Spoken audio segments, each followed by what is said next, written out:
This is the Loan Creator YouTube. We hope this video helps. In this video, I will explain how to file quarterly taxes as a sole proprietor. As a sole proprietor, you are responsible for paying both income tax and self-employment taxes, which include Social Security and Medicare. The United States operates on a pay-as-you-go tax system, meaning you generally need to pay taxes as you earn income. Making quarterly payments helps you avoid a large tax bill and potential penalties when you file your annual return. The first crucial step is to estimate your income and expenses for the year. This involves projecting your gross income and subtracting all eligible business deductions.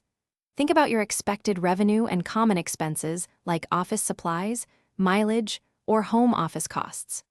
Your prior year's tax return can be a valuable tool to help you make these projections more accurately, providing a solid baseline for your current estimates.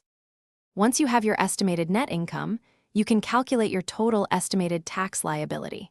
This includes both your income tax and self-employment tax.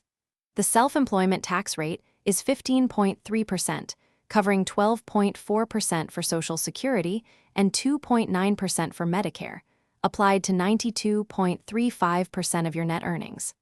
After determining your total estimated tax, simply divide that amount by 4 to find your quarterly payment.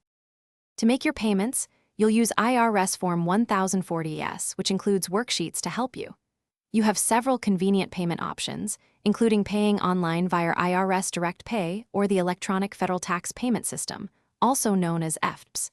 Remember these key deadlines: April 15th for the first quarter, June 15th for the second, September 15th for the third, and January 15th of the following year for the fourth quarter. Mark your calendar to avoid penalties. Thanks for watching. Consider subscribing if we helped you.